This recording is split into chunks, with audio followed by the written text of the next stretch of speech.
Hello, and welcome to That Eurovision podcast, Eurovision with a Slice of Life. My name is Rory, and I'm back. Apologies for not being around last week. I was in the process of moving, but I have found my way back home, as Rosie had alluded to last week. But yeah, I'm doing pretty well. I'm still a little bit stressed from university deadlines that are coming up, and then in the week, like both last week and this coming week. So there's a lot of stuff, but I am so excited and I'm so happy to be back recording podcasts with these lovely lots. So yeah, joining me.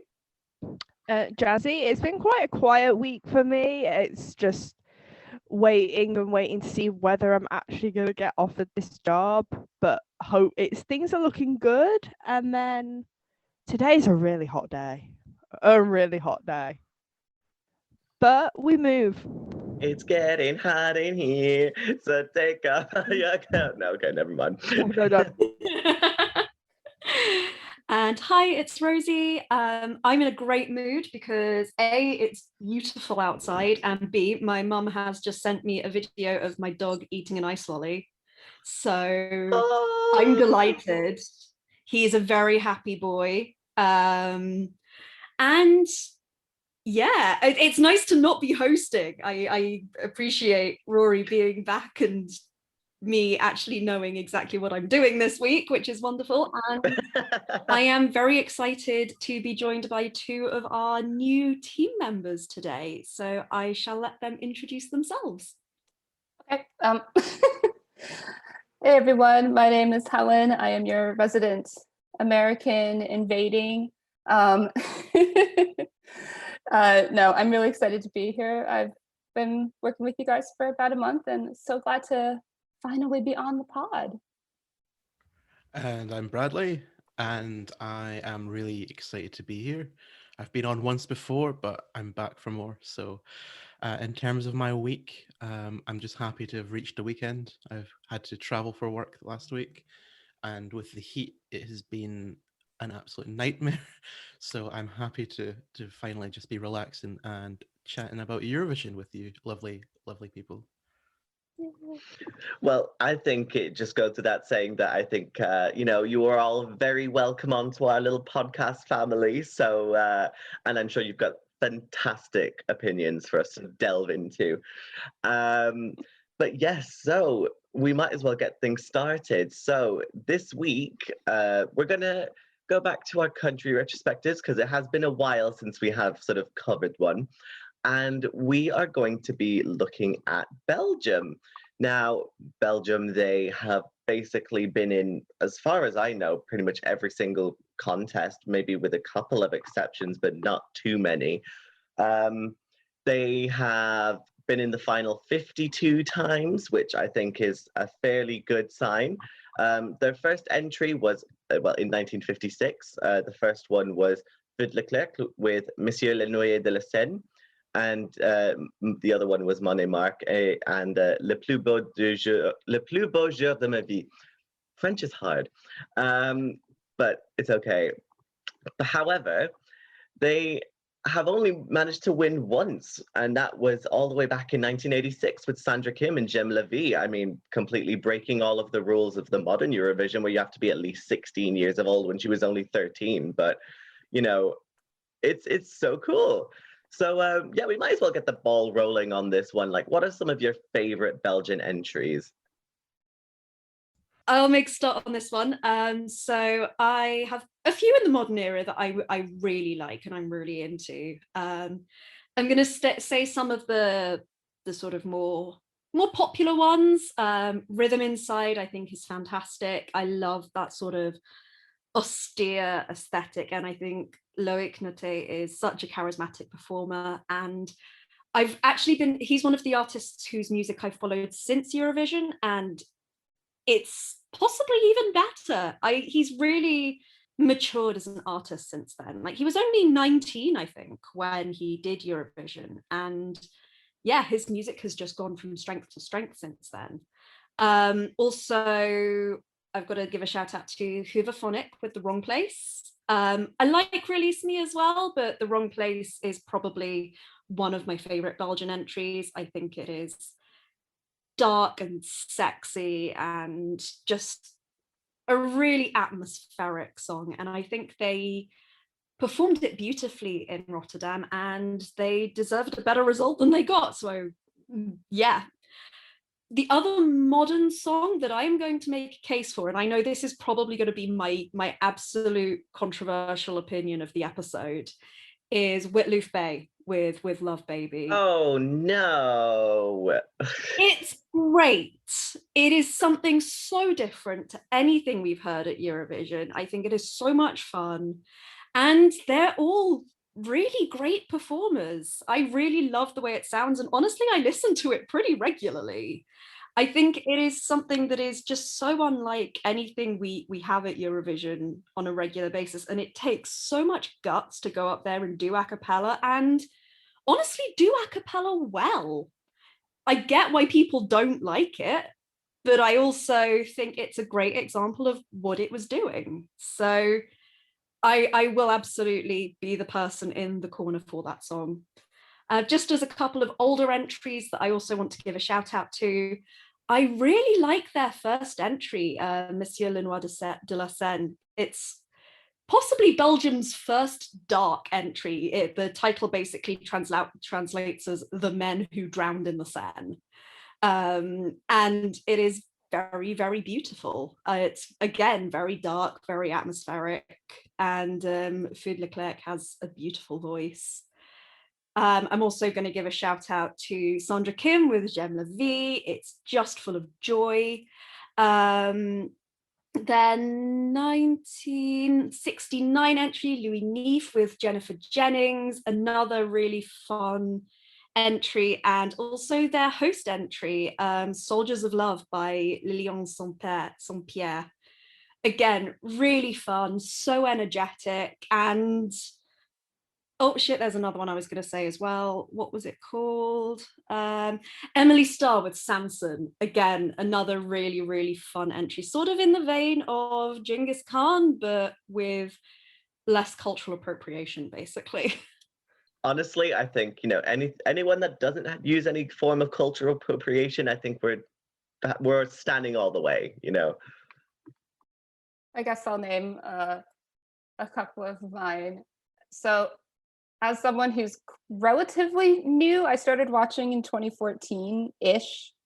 I struggle a bit with the older entries just because there's so many to catch up on. But I do, again, have to echo J'aime la vie's praises. It's just so fun. And I was listening to it the other day, and it was so nice to see Sandra Kim back at this year's Eurovision, just having a great time. So that was a really nice surprise. The other one that I'll vouch for, despite its staging, is probably Senek's A Matter of Time from 2018.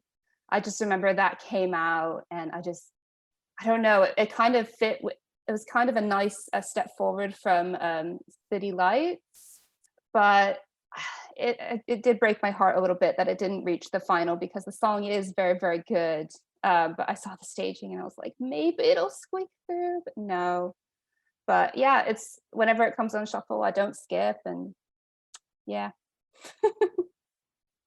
I think for me, my favorite Belgian entry of the modern era has to go to Blanche and City Lights. I just think that song is just so, for the time, I don't think we'd seen a song as modern in Eurovision for the time as we had with City Lights at that point. I think we've seen other countries be a little bit more, it's not the most experimental song in the world, but it felt very much of its era.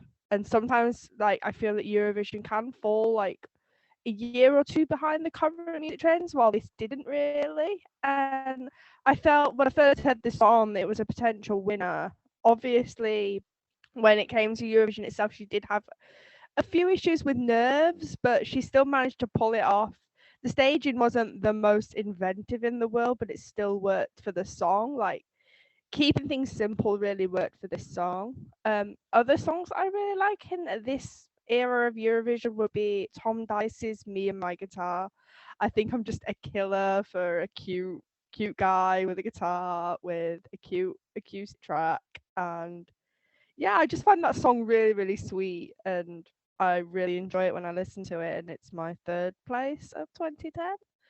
I also really like Roberta Bellios's Love Kills. I just think that's just a nice up-tempo-ish song for 2013, and just think it's one of the better songs in 2013, especially from a male point of view, because I don't think the males really pull it out in 2013 at all for me.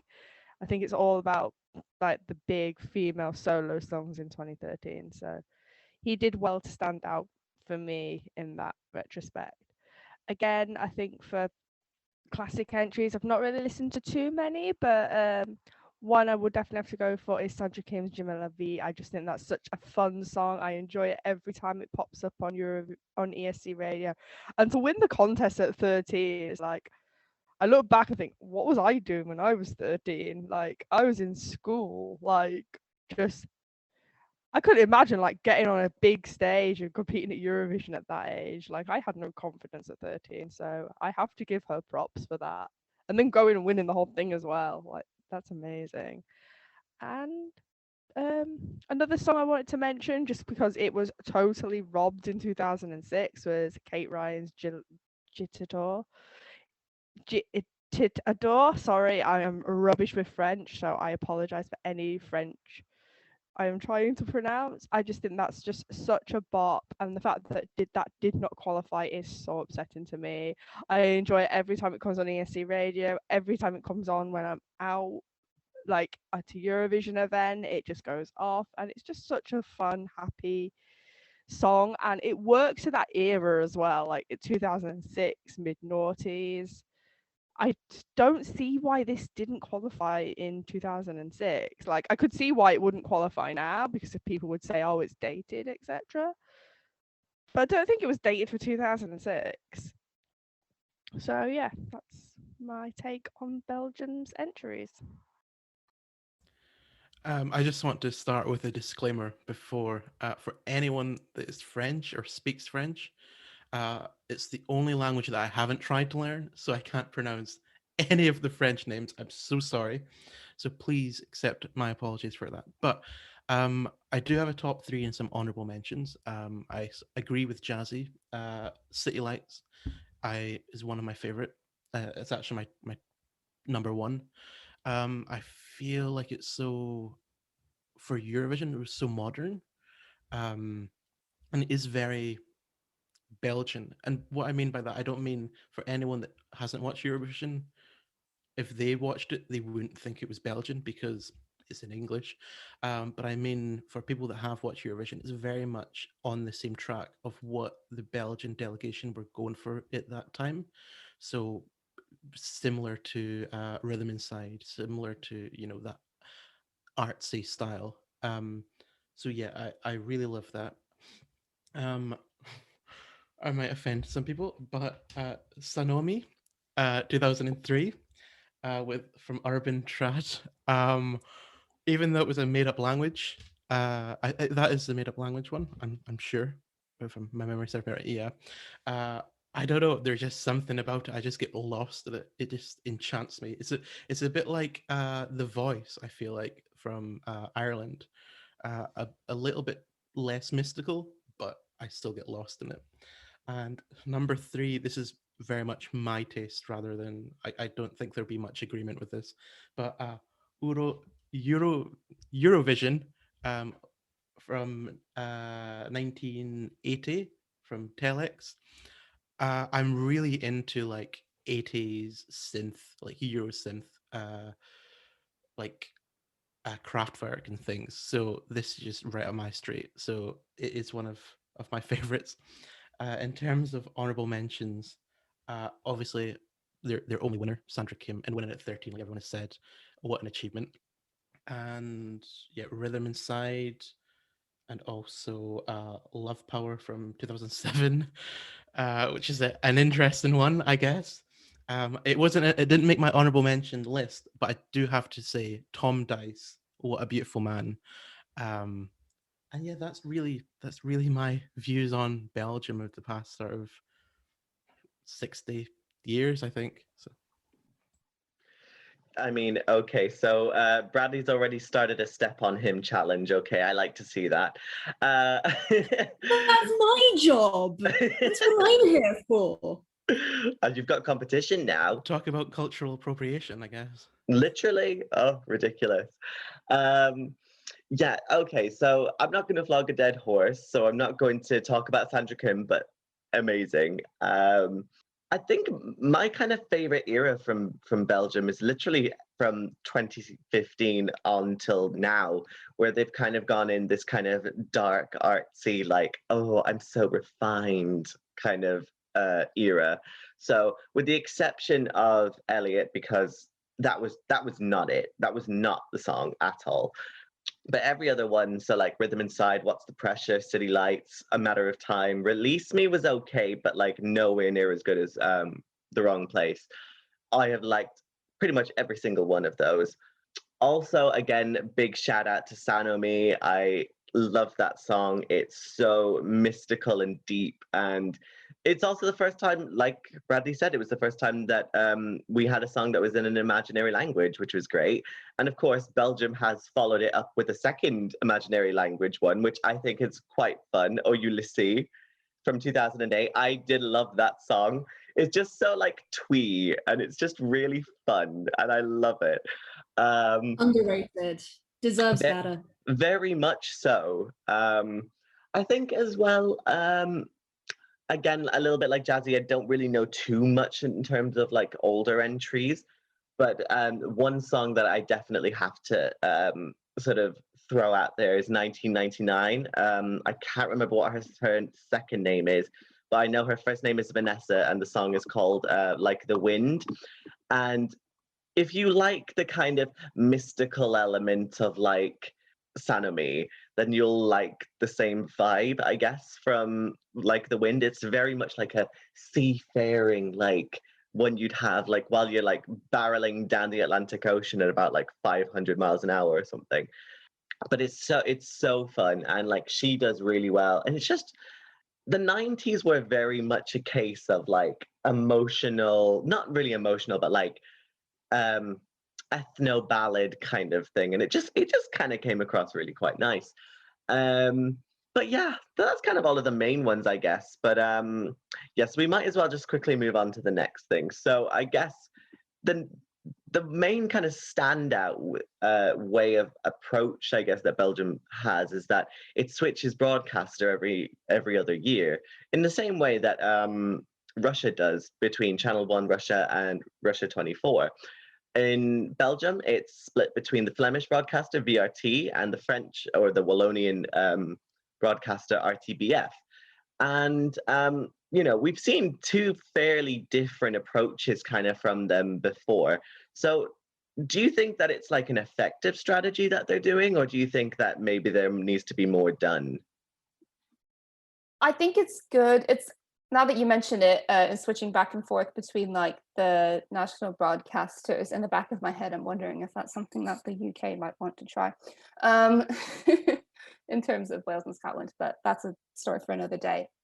It's interesting because I think one broadcaster has definitely had more success than the other. I think the French broadcaster, I think RTBF has had a bit more success. I think a lot of the top 10 placements have come from them. Although I will say it is interesting that despite the fact that we are switching between two broadcasters recently, that the sort of sound that Belgium has been going for has more or less kind of stayed on the same track. I think Once the Pressure is a little bit of an outlier in terms of just being very upbeat and funky. And everything else has kind of been kind of dark pop since Rhythm Inside. And they did have a really successful top 10 streak for about 3 years in a row. But I don't know. I think this approach is kind of working for them. I just really want to see them like get it all together and really pull off the win, because I think they're one of the few countries from the past decade that everyone's kind of been like, I think they should, you know, they deserve it very soon. But I just need them to get it all together and have it be successful, you know.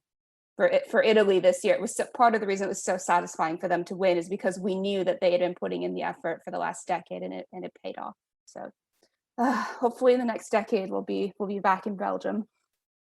Yeah, we definitely see that effort, definitely from RTBF, that effort that to either get a win or at least do very, very well. VRT are a little bit more out there with what they choose. They seem to always go for stuff they know will stand out, but it's not often executed the best on stage. However, I do have to give props to Hooverphonic with The Wrong Place, because that was staged amazingly, as was Laura's What's the Pressure. I do think Senate's A Matter of Time was a really, really good song. I just don't think it was staged the best. But obviously RTBF have had their hiccups as well with Elliot's Wake Up. I'm seeing that. I can't even remember what the song was called. So while we give RTBF a lot of credit for how well they've managed Eurovision last few years, their last attempt was not as good and just not as memorable, even in a weaker semi. So I don't know. I do think they could get a win soon, especially as what one of the broadcasters is doing, and it's something we're going to bring up later, is looking at younger talent who have already risen through the ranks of the music. Well, not risen through the ranks of the music industry, but are just starting out and have already had a bit of a stepping stone. But we will get into that in a minute. Yeah, I just want to come in quickly. That you really see the difference, maybe not in execution in the last sort of era of Belgium, but in terms of how they select between the two.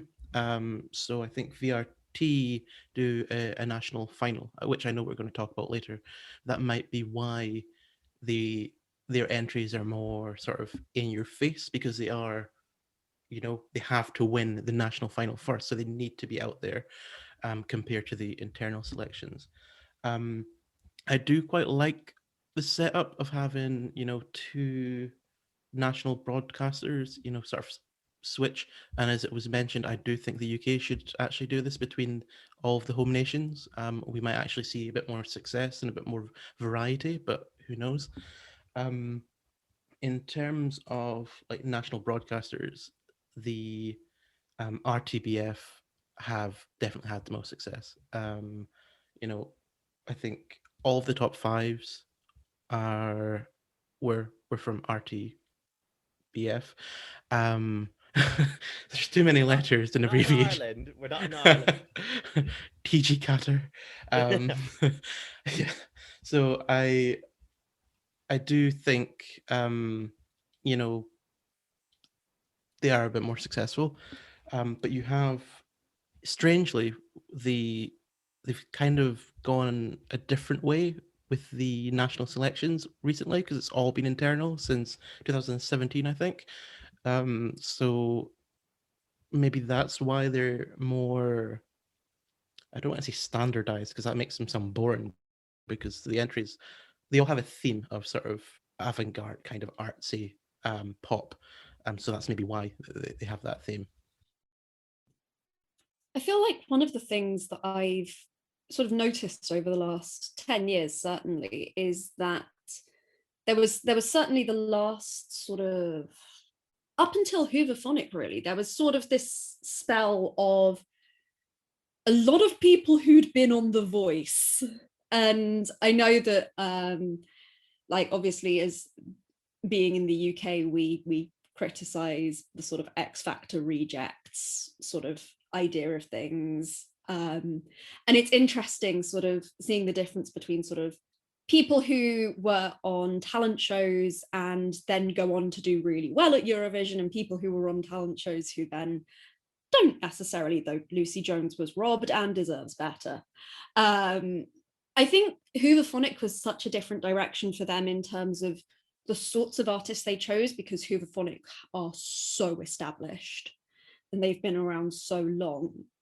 And I think you can tell in the sort of music they were making and the sort of things they were, even just the sort of the sort of stage presence they had. These were people who are so professional, who are so confident on stage, and comparing them to Blanche, Sanek, Elliot, people who are very good performers but don't have a lot of performing experience, you can really, really tell.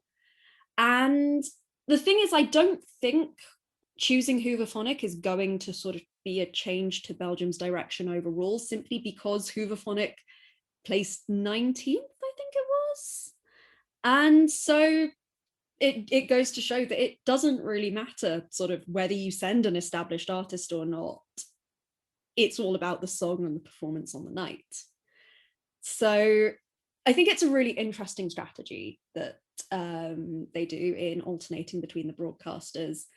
And I almost wonder if they're sort of, to what extent do the broadcasters talk to each other? To what extent do they have a strategy of sorts as a sort of collective? And this is something I don't know anything about. I don't know what the process is like, but certainly all of us have mentioned, I think, that Belgium does seem to have this very distinctive style at Eurovision, and particularly in the modern era, we know the sort of thing we can probably expect them to bring. And so I wonder if that's a deliberate choice, or whether that is just genuinely representative of the sort of music that is popular in Belgium, what the Belgian music scene is typically like, or if they've sort of realized that this is something they do well with and they've made their name with it. Yeah, it's definitely like a really interesting one, because you don't really know. Like, of course, we know that Belgium is very much a case of, okay, we're getting a dark kind of edgy little vibe thing going, really. And it's good, but it's also at the same time, it does pigeonhole them a little bit, and it does kind of stereotype. Um, I do like the way that, we have the alternating broadcaster thing. We have a lot of things like that. We've seen it with Russia, like Russia in itself, when they alternate, we can get completely different sides of things. So, I don't think we would have gotten Manesia basically if we had the other broadcaster, because like the broadcaster that we had, Channel One, that's the more, I guess, liberal of the two. When it comes to Belgium, again, it is very much based on, where have they come from, what is their experience, and like a lot of them are young, but a lot of them have come from The Voice, and you do wonder, why are they just recycling people like that? And of course, this isn't to say that, they're very, like, they're bad, they're rejects and everything like that, because that's obviously not the case. Like, Luc Natek came second in The Voice in his respective year, and then he ended up getting a massive career out of it. So I wouldn't definitely call him like a reject story kind of thing. But I do think it's definitely worth sort of finding other avenues to find artists. So, see who's coming up in the charts. Don't just rely on a TV show kind of thing, source local talent, because this is a kind of a thing that they had when they were competing in Junior Eurovision, for example. They had a very, like, it was a very much a national style of show, really. And like in Junior Eurovision, it was more so like just the Flemish broadcaster. But of course, there was like Wallonian people were still allowed to participate and everything. So it's just a really tough one to sort of say, really, because I like the process that they have, because obviously, we've managed to get several quality entries, especially in the modern era. But I wouldn't mind it if they did switch it up just a little bit at this point, because, we've seen it. They have gotten into the final on a fair number of occasions, but the results are starting to waver now at this point. So, you've had fourth place, 10th place, fourth place, non-qualifier, cancelled, and then like about 19th, 20th place or something. So, they had, I would potentially, if they wanted to carry on what they wanted to have, that kind of streak, I guess, find out what the sort of common link was between Loic, Laura, and Blanche, and then try to like find something and then develop that further. But I think I kind of want to just kind of go back a little bit to that kind of style that we kind of have aforementioned, that Belgium is very much known for being like the kind of dark, edgy, emo, this is not a phase mum kind of country in Eurovision. Do you think that's a good style for them to be in, or do you think that it's a little bit of a pigeonholing for them? Do you think they need to diversify themselves a bit? Yeah, if you'd asked me in 2017 after City Lights if I thought Belgium would get their second win in the next 5 to 10 years, I would have said yes. But now, maybe not within the next 5 years, if they sort of continue doing what they're doing. I think we've come to expect, it's not much of a surprise when the Belgian entry is released, because you're like, yeah, I can see that. It's either Belgium or Bulgaria. They go for the same sort of style. So I do think they need to start mixing up a little bit. Maybe some different languages. Fake languages work well for them. Maybe we can get some more of that. Who knows? But yeah, I do think the dark, sort of edgy theme has sort of run its course. It did well in the past sort of, how many of our entries? 5 to 6, 7 entries. But now it's kind of running out of pace, I feel. Going off the language discussion, I mean, even doing an imaginary language, heck, just go, maybe do an entry that's just not in English, period, full stop. Because when I was listening to some of the older ones, I quite liked hearing the French and the Dutch in there, because it's a nice change of pace. And we've seen like songs.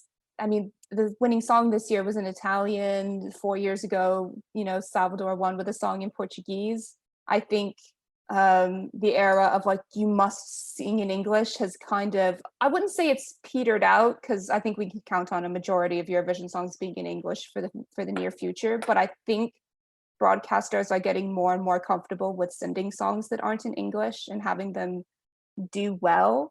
And I have to say, I think Belgium as well right now has been very jury focused, I would say, especially with this last one. They only got 3 televote points.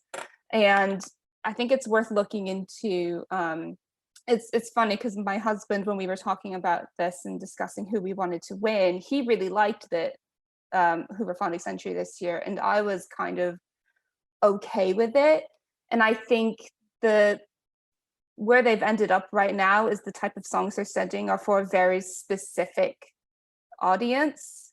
And that doesn't mean that they're bad. It just means that they're not really kind of trying to appeal to everyone, which also sounds bad, because when you try to appeal to everyone, you get 0 points. No, you get Denmark is what you do. You get Denmark or the UK, it's more to the point. Yeah.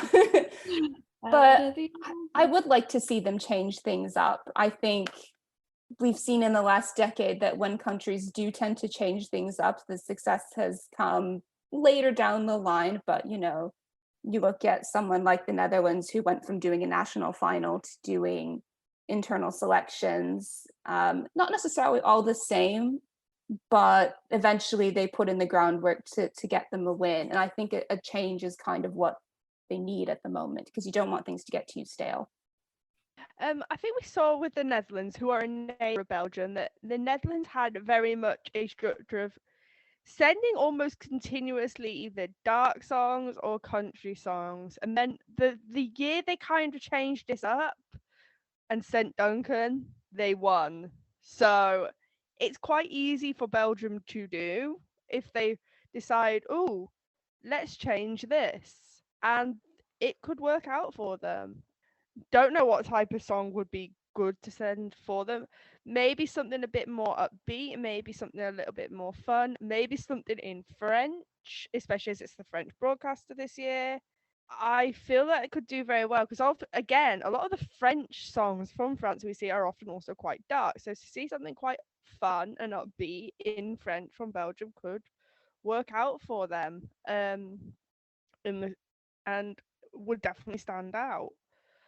I think also, I don't know if the dark avant-garde songs, I feel like people are kind of a little bit bored of it now, like not just in Eurovision, but I think in the music industry in general. I think we're seeing a lot more upbeat songs getting up higher up the charts. Sure, we get our occasional all ballad, but I don't think that really is the case very much anymore. Obviously, I know Driver's License by Olivia Rodrigo has done very well in the charts, but in the charts nowadays, you tend to see these more upbeat, happy songs do well. So possibly that would do quite well for Belgium if they were to send something like that to Eurovision. But I definitely think it should be in French, show off a little bit of their culture, because again, songs that have been winning Eurovision recently are songs that are very authentic to the artist. The artist has either had input in writing the songs or the production of the song, and I think that is a winning formula for Eurovision. So I just think uniqueness is kind of what Belgium needs to go for, not something that we've seen 5 times before. So I definitely think they can get their win, especially as a lot of their neighbouring countries have had wins recently. I just think they need to take a little note out of that book and just change things up and keep things authentic to the artist. Because I think when you get a artist from The Voice or from a talent show, that can be a little bit difficult because they're automatically seen as like these manufactured pop artists, and that's not really working at Eurovision right now. Obviously, I know Måneskin were from X Factor, but I think even before X Factor, they had their own sound and they stuck to it. So I guess they're kind of the exception to the rule. I think one of the things that I would find quite interesting is obviously the five of us and everyone on this podcast are huge Eurovision fans. Otherwise, we wouldn't be doing a Eurovision podcast. And I would wonder if somebody who sort of watches the contest every year, maybe watches the semis, would they recognize that pattern in Belgium entries? Would they hear a song like that and go, oh, that's a Belgian entry? Or is it something that we only realize because we're fans and we know what sort of stuff Belgium tend to send?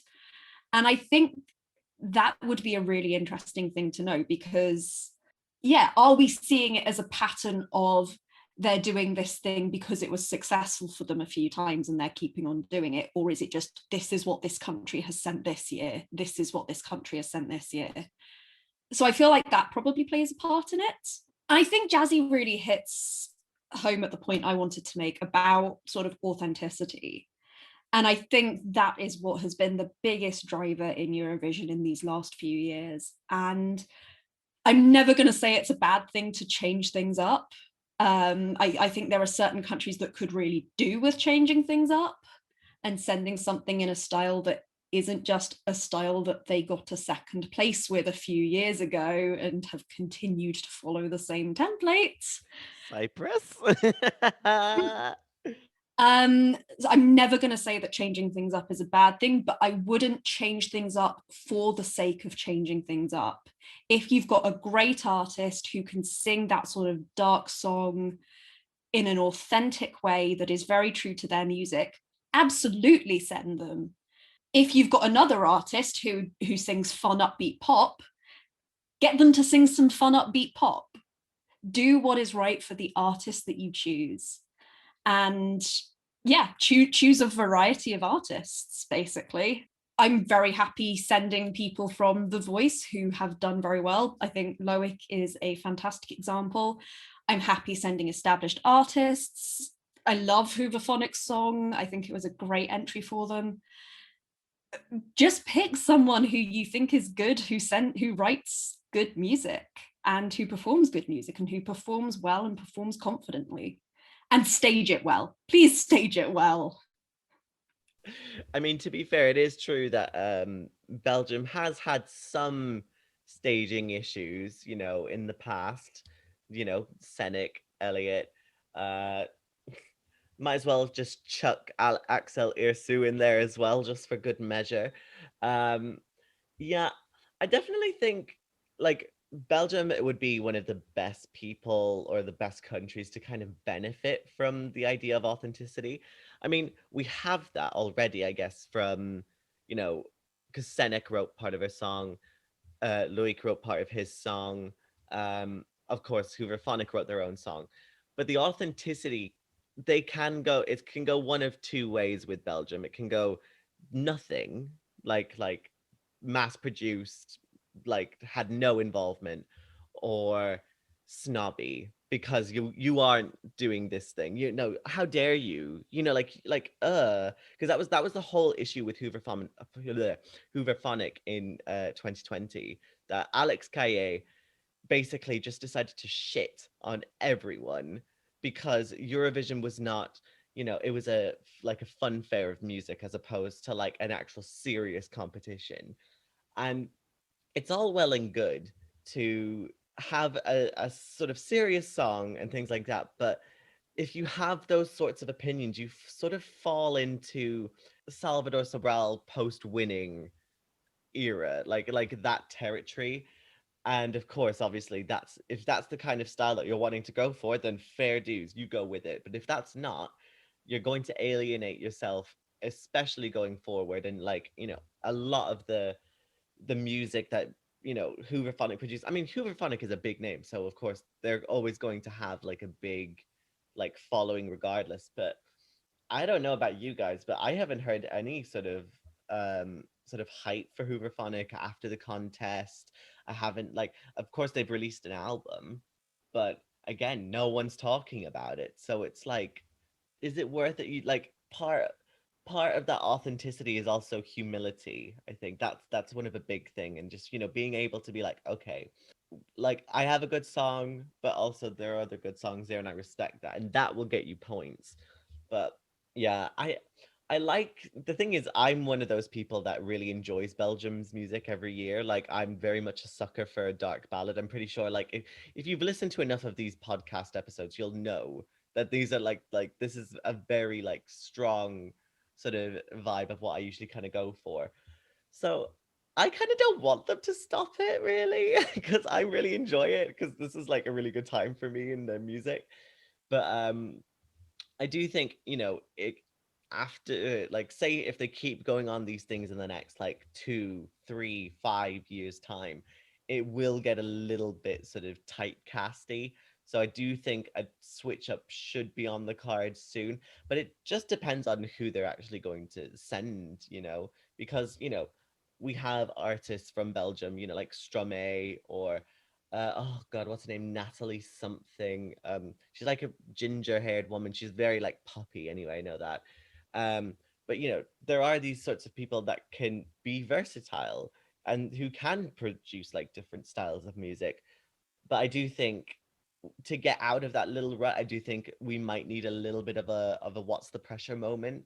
But it's so interesting to think though. Obviously, in the wake of Rhythm Inside, Laura was basically, so, like everyone thought she was a non-qualifier until rehearsals, and then they saw it and they were like, oh my god, this is like qualifying. And not only did it qualify, it got top 10. So, you know, surprises I think are the best kind of way of doing things, you know. But yeah, just to kind of like wrap things up, like what do you think Belgium can do to get that win in the next 10 years? Rory, I can't believe you missed the chance to say wrap things up. I was waiting it for you, okay, to do it. I was waiting. I couldn't dare to do it myself. But yeah, what do you think Belgium needs to do in the next sort of 5 years to get a win? Keep mixing things up, keep sending quality. Be true to your music scene and your artists, because you have some great artists in your music scene, like Rory's named you a few. Yeah, keep doing what you're doing, and just make sure that the people who you send are sending songs that they love, that they have a part in, and that they can perform well, and that you stage them well.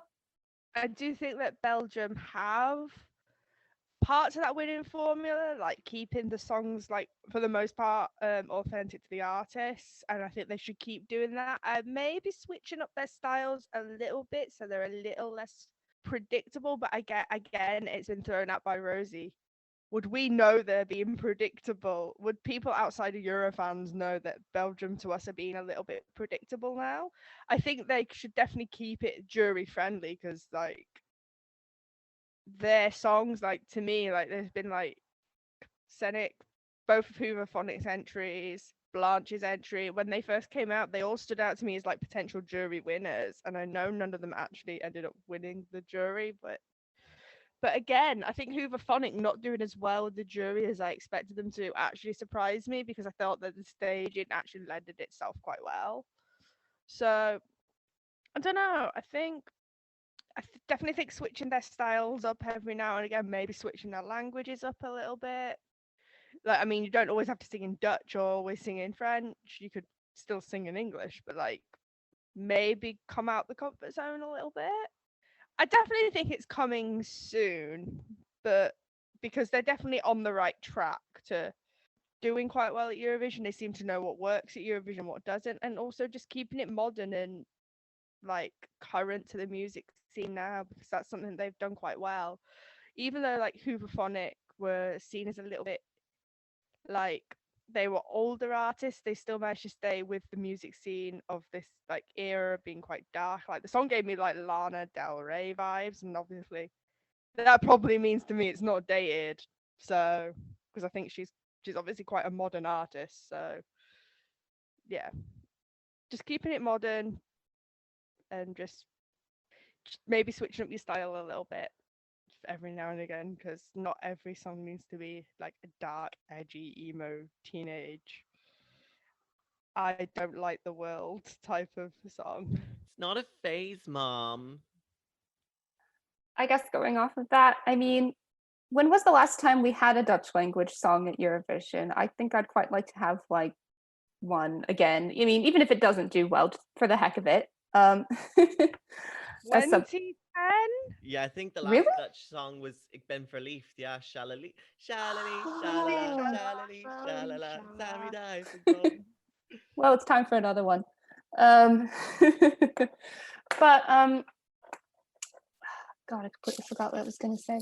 But yeah, I think we've kept talking about authenticity, and I really do think it is such an important thing. I mean, I think the last time I can think of a winning song that wasn't like not necessarily authentic or very mass produced in a way was probably Monza's Heroes, and I think every winner since then has had some sort of connection, even Toy, because even if she didn't write it, they played into her strengths with the loop pedal and whatnot. But that, and also going off of Hooverphonic's behavior last year, someone who is happy to be there would be nice. I'm not going to lie and say that their behavior last year didn't taint my opinion of their entry this year, although I do think they've seemed to come around. And I will say they did stage it very well this year, and I think if they can continue on and get a sort of staging that fits the artist and the song, because with Scenic and Elliot, that was a big struggle in terms of how to stage it correctly. But yeah, just keep coming with the good songs and keep the staging up. And I think they could. I really do think they could do it by within the next 10 years or so. They've got it going. Yeah, it's been sort of said by everyone, but I really feel like we're in the era of authenticity and uniqueness, and sort of being true to your own style. The era of the Swedish like pop bangers is over. Cancel is stop trying. I think we could see Sweden continue. I'm not going to go into Sweden because we're not talking about Sweden, but just they continually are doing worse with each entry. But yeah, if you look at like the country that has done well recently, which is Italy, they just won. I don't know if anyone has noticed that they've just won, but they have definitely won worldwide success. Yeah. What? Italy won? What do you mean? Uh, When was this? I don't know. Were you sleeping? Maybe. But That music video, though. um, but if you look at their sort of success in the past 5 to 6 years, um, they've done that by not sending the same style of song each time. Every entry is different. Maybe that's where Belgium are going wrong. I don't know. I don't know. As much as Eurofans like to think that we can come up with a formula of how to win Eurovision, there's no way that there's a formula to win, because every entry recently that's won has been different. Um, but yeah, just be true to your artists. Try and have as much artist involvement with the writing. I feel it shows that you actually have a connection to the song. It's definitely different from what the UK do, where we get writers camps and then get an artist in from The Voice, or somewhere else, um, to perform that. Another thing maybe is just be enthusiastic about being there. You, I don't know. Rory mentioned. I mean, has anybody noticed anything from Hooverphonics or kept up with the news of Hooverphonics after this? Not really. You get out of Eurovision what you put into Eurovision. If you turn up and are just there to participate, the fans aren't going to connect with you, and they're not going to continue to buy things from like your albums or your merch. They're not going to do that. But if you look at the people that want to be there and are happy to be there, even if they don't win, look at Suri. She didn't win, but Eurofans followed her. I don't know if they still do, but they did follow her for a period of time after the competition. So yeah, you get what you give, really. Okay. I would just like to uh, quote a tweet from at San Marino ESC, and he basically like posted the video of the wrong place, and he said, "I can't explain it, but this is the sort of entry a country would send to Eurovision the year before they win the contest." And I'm not going to lie, I do think a Belgian win is definitely on the cards. They have like put in the work recently, and they definitely deserve a win. It's the last time they won was what? Nearly 45 years ago at this point, nearly, which in itself is no, that's not true. No, 35 years ago. Sorry. I was gonna say, I was like, no, the maths didn't work out there. Um but you know, it is due. I think Belgium is definitely due one, and it would be nice to have something different, but I'm not sure whether or not VRT and RTBF are going to really understand that. I would definitely love to see another national final, because the last time we had a national final from Belgium was 2016, and that's when we got What's the Pressure, and they have had mixed results, with Iris and Axel Irsu and Tom Dice, like each of which getting very varied, you know, national final results from at the actual contest. But I do think potentially maybe switching it up a little bit, maybe having a national selection where the artists have to have at least some form of involvement within the song. I think that would be quite a good way of sort of whittling it down, as opposed to just picking a random artist and being like, hey, you're going to Eurovision, pick a song, write a song, and that's it. Um, I do think I would like to go to Brussels. I think it would be quite nice. I mean, I'm hopefully going to Brussels next month, depending on the situation. So we'll see. But I, I just want Belgium to win at this point, because like they obviously know what they're doing, and and they are putting in the work. It's just that there's just something that's just not clicking, and it just reminds me of that Vine where it's like, what's not clicking? What's not clicking? Um, but yeah, it's just there's like a little factor that's like the X factor is pretty much the one thing that's missing. And if they can find that in a versatile performer that can do what, like, that can stage the whole song perfectly well and not give away a sense of like, okay, this is just for a competition, then I think Belgium really could be on for a win very, very soon. Also, I just have to like, we just have to talk about it for a very, very, very quick second. I absolutely loved Hooverphonics live on tape. The performance of that when they zoomed out at the very end to show that they were like in a hangar, when I tell you my jaw dropped, it was phenomenal, phenomenal. Um, but yeah, do we sort of have any like final points just before we wrap up things up? No? No, okay, fair enough. I think that'll do then. We'll just have to have ourselves some like nice pommes frites and a Stella With Artois. un peu de poivre, un peu de sel. Yeah, sure. Yeah, with a bit of Stella Artois as well, and some Belgian waffles, Belgian praline chocolate. Honestly, can we go to Belgium, please? Like the food is stunning. Can we? um, but yeah, so yeah, if no one else has anything to say, then I guess that takes us to the end of this edition of That Eurovision podcast. I'd really like to thank Jazzi, Rosie, Helen, and Bradley for you know, delving into the books, I guess, of Belgium, and hopefully, fingers crossed, we might be able to go there very soon. It'll be an amazing time, I think, to at the very least, because they literally have a little theme park about everything to do with like a mini version of Europe. So like they have a little mini atomium, a little mini like Eiffel Tower, Arc de Triomphe, like Big Ben. It's so cute. Anyway, What enough. Rory isn't telling you, he's just started a job with the Belgian tourist board. So Definitely, yeah. Guys, I think you should definitely visit belgium.be at some point, okay? Just make sure. Um, but yes, I guess as well, yeah, that does take us to the end, and I'd like to thank everyone. And yeah, in the meantime, please follow us on all of our social media. We are on Facebook, Instagram, and Twitter at That Euro Site. We're also on Spotify, Apple Podcasts, and on our YouTube channel as well, where we'll be posting these podcasts as well. So you pretty much always get notified for whenever a new episode comes out.